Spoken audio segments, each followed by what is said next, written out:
Има български експерти, които се занимават много детайлно с проблемите на СЗО. СЗО, както загаднахте вие във вашия въпрос, доколко е световна организация едно, доколко е под власт на ООН и на задкулисията и елитите световните, е съвсем друг въпрос. Риторичен въпрос, е ясно на какво служи. Мръсните игрички, които играят на векове тези хора, които управляват света в голямата му част, са тези, за които ви говорих, за туристите и подмолните. Правилата са, че всяка държава има представител в СЗО и той е нещо като куриер. Не е дипломат, но е представител. Когато нещо искат да направят в СЗО, те му дават едно писмо, което той трябва да донесе в България, да представи на Министерски съвет. Министерски съвет да отговори, той да го върне, за да се знае каква е позицията на България. Или, ако не го върне, означава, че сме съгласни с това, което са ни дали. Вие някога да сте чули дебат в българското общество, какво иска СЗО да прекарва? Никога. Ето ви пряката демокрация. Този гърми пръв. Защо като си донесъл писмото, не си го оповестил, за да решават хората, а не вие на затворени врати. Пак ще ви върна малко към модела. Не може съдбоносни неща за народа и за държавата да се решават от политици и от партии. В случая, че примерно, ще се върна на въпроса ви, просто пропусна го в началото.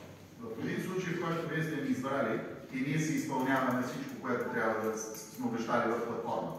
1, 2, 3, 4, 5. Вие нямате причина да ни отзовете, защото ние си изпълняваме обещанията. Но примерът, който даваме по средата на нашия мандат, става войната в Украйна. Ние, политиците, нямаме право да заемем, въпреки че управляваме държавата, нямаме право да решиме на коя страна да застане. Трябва да ви попитаме. Неутрални ли да сме, за Украйна ли да сме, за Русия ли да сме? И вие решавате. Няма да решаваме ние. Влизането в евро. Кой е Асен Василев, че да решава? Той ни вкара в чакалнята на еврото по време на служебен кабинет. Да, има право. Ето, връщам се на морално е, не е морално, но е закон. Той има право като такъв министър да го направи. Но морално ли е за 2 месеца, които е министър, да ни вкара вътре без да ни пита в чакалнята? А сега да ни вкара и вътре. Така че тези ключови неща трябва да се решават от хората. Вашия въпрос, който питате, е точно такъв. Това, което се направи на последната сесия, горе-долу срока за промяна в правилата в СЗО беше година и половина. Едно от предложенията на американците беше срока да се намали на 6 месеца. На 1 година, извинявам се. И фокуса се беше върху това нещо. Но другото, което е много по-важно е, че СЗО може да обявява пандемия при съмнение за такава. И тогава правителствата почват да се подчиняват на СЗО и вече не са суверени. Това нещо се прекарва. Ако не е прекарано вече. Декември месец, доколкото си спомням, беше в крайния срок. Не е имало български отговор за това нещо, доколкото аз знам. Така че вероятно, поради това, че не сме отговорили минало. Не може да греша нещо тук, да не да ще отговорим до месец и до минута.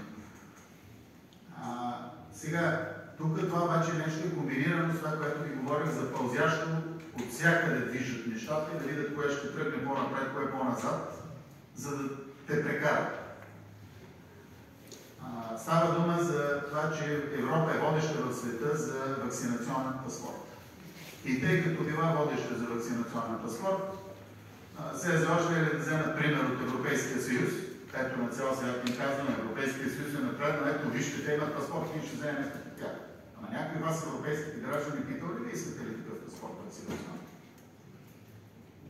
Разбирате ли мръсните методи, с които ни манипулират? За да се борите с това нещо, първо трябва политици със самочувствие и знаеш какво правят, втори път ви трябва ето този инструмент на пряката демокрация. Ако не ни гледате интереса, ние ще ви махнем на там. И ще дойдат други, които гледат нашия интерес.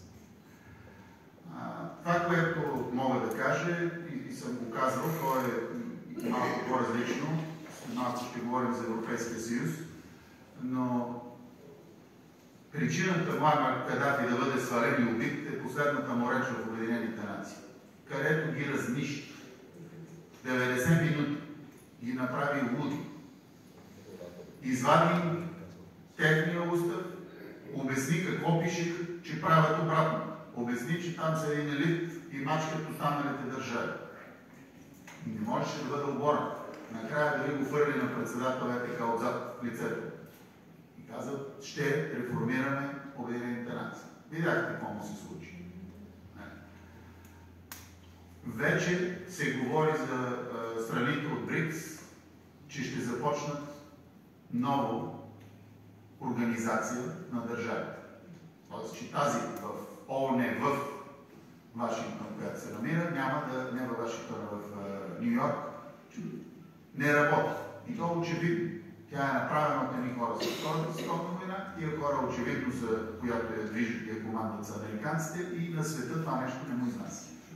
Тоест ние трябва да решим, ако има нова организация, да напуснем ООН и да не бъдат нова. Моята позиция, която е същата и за Европейската комисия, е, че ние трябва да отидем там и да ви кажем следното.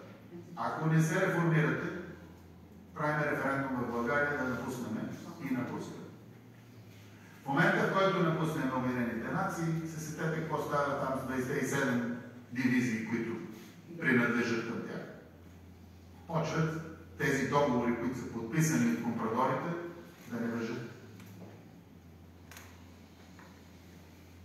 Това е което мога да ви кажа. Но за това нещо трябват истински политици и хора, които се грижат за народа си, а не тези за трети път компрадори, които ви се инсталират от посолства или по някакви други неведени пътища.